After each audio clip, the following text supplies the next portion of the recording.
Hello and welcome, I'm SimUK, and it is my goal to provide to you the most honest, fact-based critical reviews on YouTube. If you find this review helpful, then please hit that like button, subscribe, and help to support the channel by donating via the links below. Thank you so much, and enjoy the review.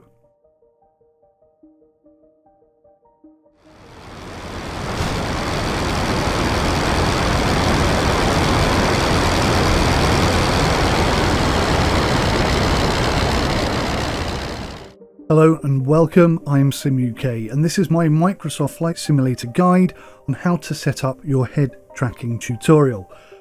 Before I start, I want to make the following disclaimer.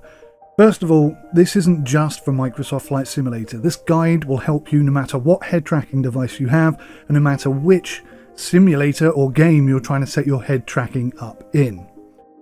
Now, this is a video that I've been asked to make repeatedly, and to be honest, I have taken my sweet time about doing it. And that's for a few reasons. One, it's pretty difficult in order to explain all this to people in a way that is constructive and helpful. Secondly, I don't consider myself to be an expert in setting up head tracking, so I'm just somebody who's used head tracking for a long time, trying to share the knowledge and the experience that I have. But if you have any better suggestions, then just let me know in the comments below. And finally, and this is really the biggest problem, is that in order for you to get decent end results, it is heavily dependent on you. It depends on your setup, your current configurations, and I mean PC configurations and in-game configurations, the hardware that you're using, the amount of light in your room, how far away you're sat from your screen or your monitor. There are lots of different variations to everybody's situation, and there's no way on earth that I can cover everybody, but I will do my best and you'll just have to fill in the blanks. So all of those excuses aside, this is the best how to set your head tracking up tutorial that I can make, and I really hope that it helps you out. Now, just to clarify, you will not be able to copy my settings and expect perfect results. In fact, you won't even get the same results as me because of the limitations that I highlighted in the disclaimer just now. What you need to learn today is the process that I use in order to get the results that I want, and then apply that information or that knowledge in order to set up your own configuration. Now, I'll do my best and try and cover everybody in this tutorial. So please check out below, there are chapters.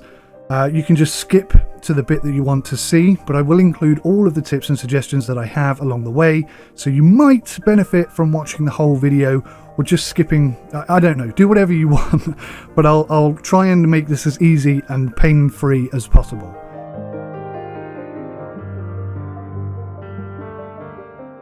First up, how head tracking works. So this is going to be a real quick and basic crash course example of how head tracking works. This is intended, I guess, for those absolutely new to head tracking.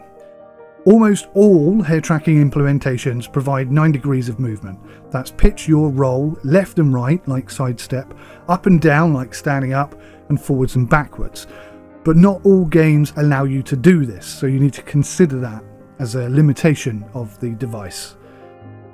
The 3 LEDs are basically captured by a filtered camera, and it uses those LED points to accurately interpret your head movements to the simulator. Any additional light source or blocking of those LEDs will result in very poor head tracking results. Now, there are some software only implementations that just use a webcam, and they work differently. They actually benefit from having more light. You can't really block the signal so much, but you can turn your head too far, and that's very similar to blocking out one of the LEDs. But ultimately, they both produce the same results. So, setting up your head tracking device. Now, there's a lot of options when it comes to selecting your head tracking device. I don't know which setup you have, so like I said a minute ago, you're going to have to fill in the blanks. Now, I'm currently reviewing the new and improved TrackAt head tracking device, so please be sure to keep an eye open for that. So that is what I'm currently set up for, and it's this device that I will primarily use in order to guide you throughout this tutorial. Now, in the past, I have had heated discussions with people who disagree with me about how different devices can provide very different results. Well, today, I will prove beyond doubt that what I'm saying is true, but I'll leave that for much later in the video. So, depending on the hardware that you have, you will likely be dictated as to which software you'll be installing and using. And this tutorial will work for those as well. You're just going to have to fill in the blanks is what I'm saying. And even for those of you who don't have physical head trackers but are using things like Track No IR or View Tracker, this will still work for you. So just bear with me as we progress. The first thing you need to do if you are using a camera is think about your positioning. So if you have the PS3 iCam or even the Track IR camera, because it will work for Track IR as well, then I recommend that you position your camera slightly to the same side of your head that your head tracking device is mounted on. This is because when you turn your head to that same side that your head tracker is mounted on, your face can block the LEDs. So by positioning the camera slightly to the same side as the tracker itself will decrease the chances of this happening. If you're using software only, then the camera needs to be positioned as centrally as possible, so that doesn't really apply to you. Now, if you start the software up, you should see 3 lights appear. These are your LEDs. If you don't see them, make sure that your camera is on and that your head tracking is also on. I know it sounds silly, but even I fall foul of this every now and then. Always make sure that you have enough movement space within your camera. You don't want to move out of shot accidentally. Equally, when attaching the tracker to your headset, make sure that it's evenly balanced. If it's facing too low or too high, you will find that the tracking clips out too quickly or gives you irregular movements. Now, all of this is going to require some adjusting, and I'll explain even more later in the video as we progress, but just to note that these are things you're going to want to be playing around with until you feel comfortable with it. Okay, first thing to do is to create a new profile. Now, I don't care if you've already got head tracking set up or whatever, please stop your head tracking, set up a new profile, and we'll start from a blank, and I'll teach you everything you need to know in order to get yourself up and running. Then you can use that blank profile over and over again to create new profiles. So once you've done that, or before you do that, make sure you've fully charged your head tracker, because if a head tracker doesn't have enough power, you're going to have issues. Install the software that was provided with your head tracking device and boot it up, and then create your new profile. Name it whatever you like. I'm going to call it base profile or something similar, and this is going to be really useful for you because you can copy and paste it for all your future profiles that you make. As I say, each simulator or game that you're going to set your head tracking up with will need individual tweaking. One setup will not work for everything, and I'll try and prove that to you within this tutorial today. So, the initial setup. If you've got a PS3 iCam, then they have these focus settings, a twistable, wide and focused focus setting on the device. It's important that you follow the guidance of your head tracking provider on how to set your camera and your device up, because incorrect setup can result in completely unusable head tracking results. Now here, you can change your settings to be the correct model. If you've got it wrong, it's going to look like this.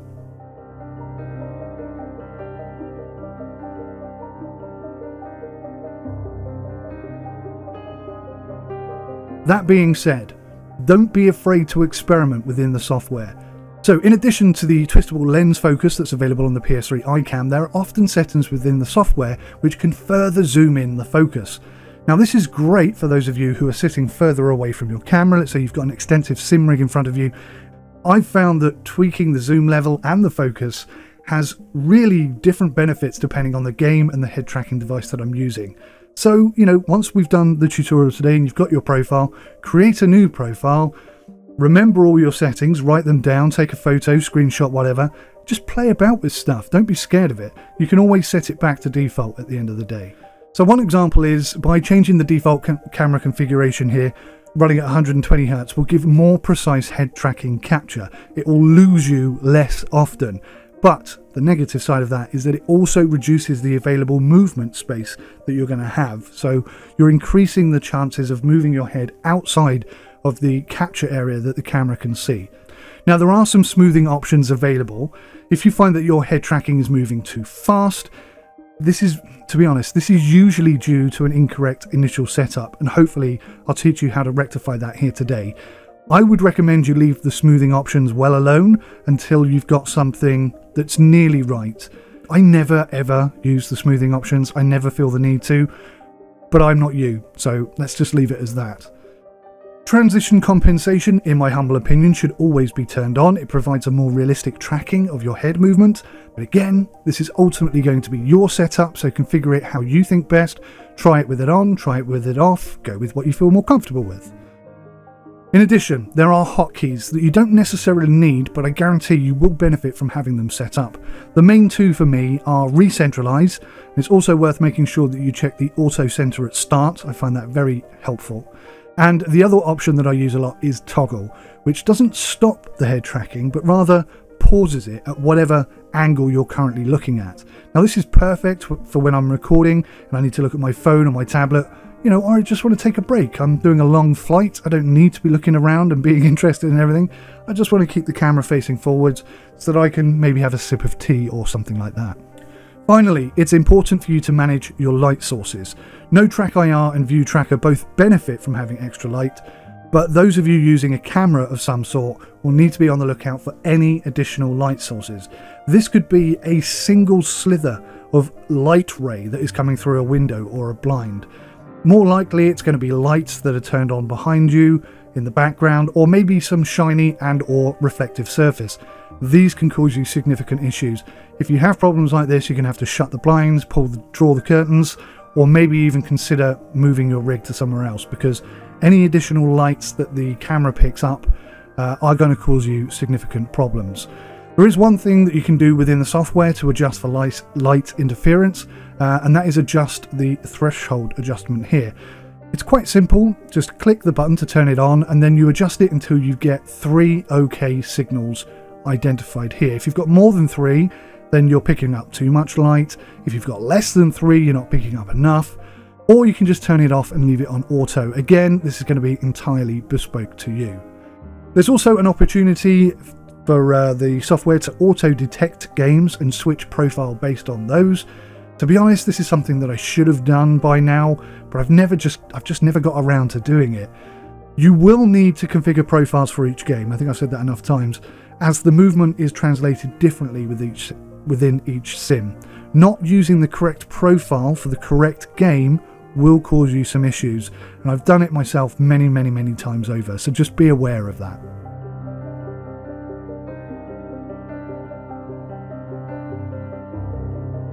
Okay, so now we're all set up, we're ready to go, we understand how things work. Let's start. How I personally like to start is by setting up my yaw movement. Now that is when you turn your head to the left and turn your head to the right. Each game will have different requirements here. For example, flight sims require much greater head tracking movement to see where the enemy are, but you're not really going to need to be looking out for enemy in the sun when you're driving a truck. So that's what I mean by different requirements. Whatever requirements you need in the game will ultimately dictate your maximum required rotation. So for this example, I'll use maximum rotation here, which is 180 degrees. You can see here on the chart, the numbers on the left represent head movement in the game, and along the bottom is your relative rotation in the real world. So turning my head about 10 degrees to the left in the real world will give me 180 degrees turn in the game. So that's how that works. The bigger your monitor is, the more options you're going to have available to you here, because eventually you won't be able to see your screen. So you need to stop before you get to that point. Just turn your head to a comfortable rotation point where you feel comfortable, but you can still see the screen adequately. Now, when I'm doing a flight sim and I want to look behind me, I want to feel like I am looking behind me. So I try and turn my head as far as is comfortably possible in order to get that kind of feel and still be able to see what's going on. So this is your maximum rotation, and on the axis chart you can see here that this dot represents where your movement point currently is. Whilst you're at your maximum extension, I recommend that you adjust the curve point to be just before this, so that you don't have to hold your head at maximum extension for too long, and it gives you some comfort and wiggle room too. If you want to hold that looking back angle for a long period of time, it's better that you don't need to use full extension. You can add additional points along the curve in order to either smooth it out or sharpen movement up. Now this might be useful if you want completely free head movement until you reach a certain point, let's say 90 degrees, and then at that point you want to move your head just a little bit more, and then the camera snaps to 180 degrees.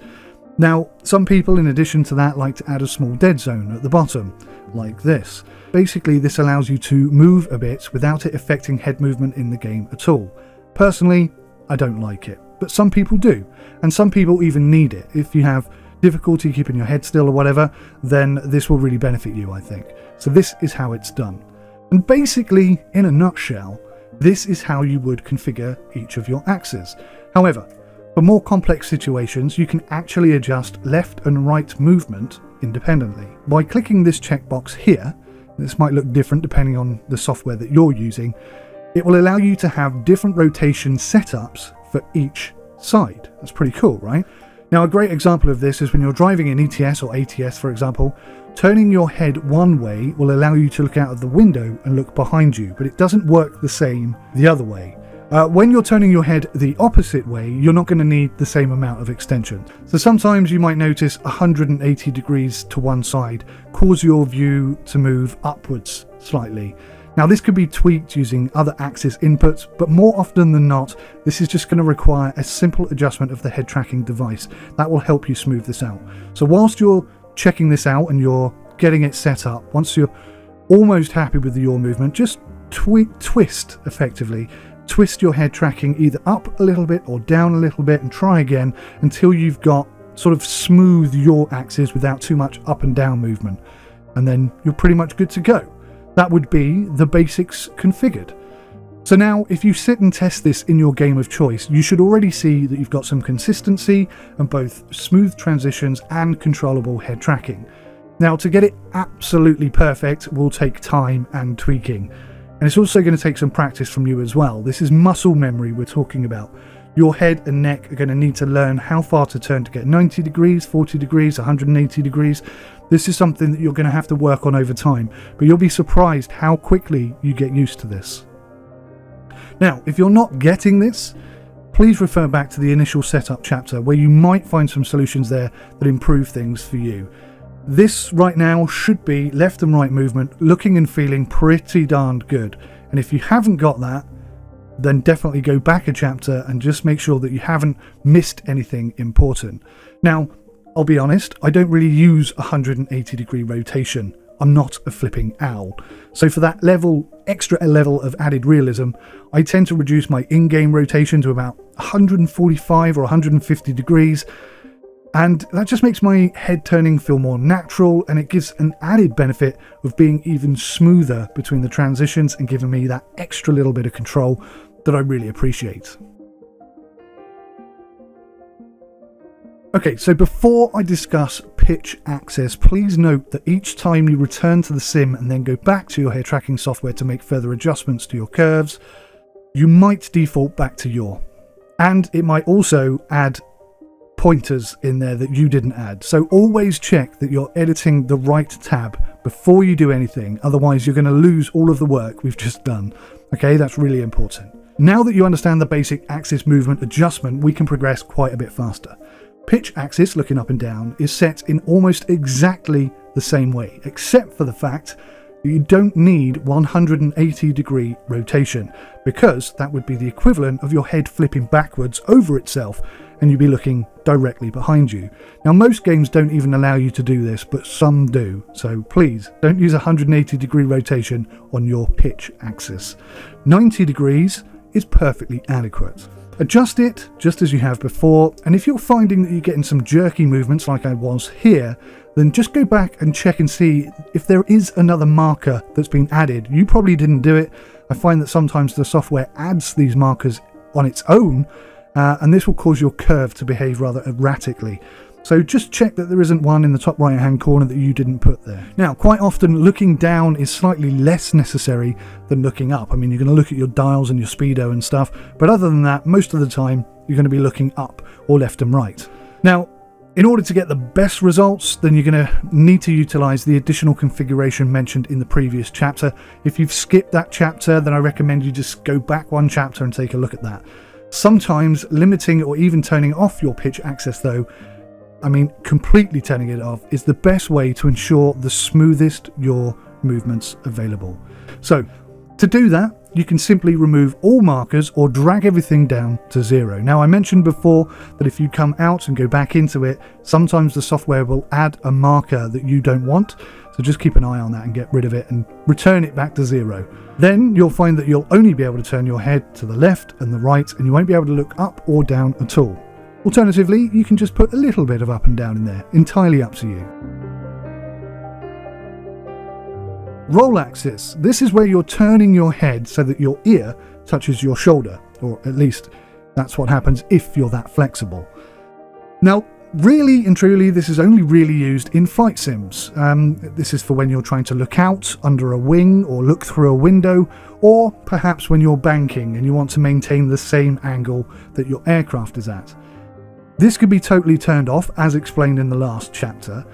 And really, the only thing worth noting here is the utilization of the asymmetric setup procedure, which was explained 2 chapters ago. I have a really stiff neck on one side. This is a result of a car accident I had in 2009.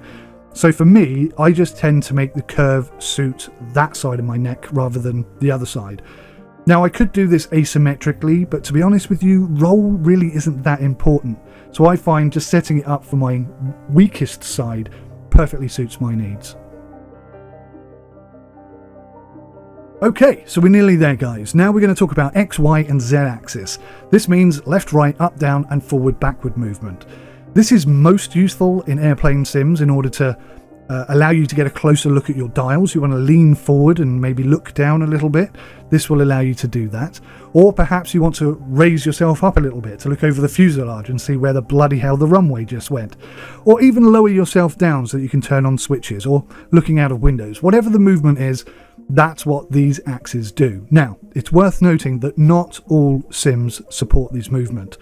We're here in Rise of Flight right now, and I have no movement capability at all for any of these axes. Over here though, on X-Plane 11, they all work. Now the first thing that you might notice is that we're moving slightly differently than we were in Rise of Flight. This is the exact same head tracker and the exact same profile, but the game itself is interpreting our movements differently. So in order to do this properly, a new profile should be created for each game, and I'll show you exactly how to do that at the end of the video. First, let's explain that here in X-Plane 11, the game will allow you to move completely freely. Now that means sticking your head outside of the plane is perfectly permitted. So what we need to do is adjust our curves to ensure that at full extension, we remain inside the confines of the aircraft's cockpit. Now, I mentioned that you're going to need profiles for each game. Well, guess what? You're also going to have to consider having profiles for each aircraft because each cockpit is different. Now obviously the window to our left is closer to our head than the window on our right, so utilizing the asymmetric options here is ideal for this type of configuration. We want to be able to move much further to the right while still restricting our movement to the left. Now the same applies for vertical movement, which is the Y axis, and indeed for forward and back movement, which is the Z axis. Now for forward and back movement, I tend to turn off the back movement completely. I find it serves no purpose here. I don't think there's ever going to be a situation where I want to be behind the pilot's seat. So that one I just turn off all the time. Now, once you have adjusted and you're testing your settings, what you might notice is you get some drift. Now, each device, camera, setup, rooms, everything is going to be different for everybody, okay? Now, this happens for a number of reasons, but essentially it comes down to missed movements. If you move left too far and you go slightly out of the camera shot, when you come back in, you're in a slightly different position, so it's going to lose your accurate position just a little bit. It's things like that that cause drift, among 100 other things. So we set up a reset key earlier on, right at the beginning. Just hit that reset key when you're looking forwards, and that should have you back again, perfectly aligned within your cockpit confines, and everything should be sweet and joyous. Right, so guys, this tutorial was pretty difficult to make. I hope that I've helped you out without being too boring, and if you did enjoy this video or found it useful, then a simple click on the like button and even a little thanks in the comments just goes a long way to making me feel like I'm not wasting my time, or your time, in fact. If you didn't enjoy the video, give it a thumbs down. If you didn't find it helpful, then please let me know why you didn't find it helpful, and then maybe I can figure out what I can do next time to make it better. Oh, I almost forgot. Let's just go back to Rise of Flight a second, because obviously that is where we initially configured our head tracking. So what I want you to do is pay attention to the movement. It's smooth and it's accurate, right? That's how we set it up. It's pretty good. It's pretty nice. Now, if I pause it for a second and swap to a different head tracker, this is the D-Lang Clip Fusion. I don't think you can see that very well on the camera, but we're going to be in the same game using the same profile. Nothing has changed other than the device itself.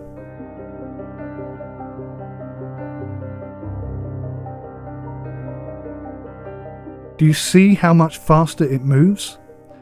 Now this, I hope, is undeniable proof that some devices are just faster.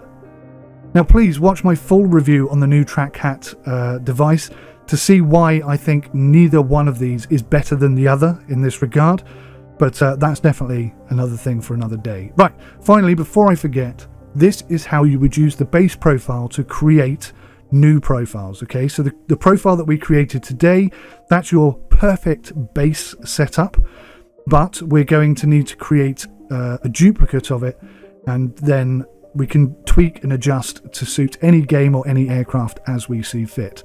So it's simple, click here, and that's it, it's done. Name it whatever you want. Now I don't think there's any way to delete these profiles from within this software, but you can navigate to where they're saved and just delete them manually that way. I'll just show you that one more time again in case you missed something. Click here, give it the name you want, and that's it, it's done. Alright guys, that's it from me. I think I've wasted enough of your time. Hopefully you'll all be up and running in Microsoft Flight Simulator 20, which comes out tomorrow. Whoop whoop, excited very much. And yes, hopefully if you see me in the skies, hopefully I'll be called SimUK unless someone's stolen my name straight away, which happens quite a lot, more than you'd think. Then yeah, just give me a wave, come fly over, say hi, say, hey, my head tracking's crap, you're rubbish at giving tutorials. Anyway, I'm wasting your time now. Thanks for watching guys, take care, goodbye for now.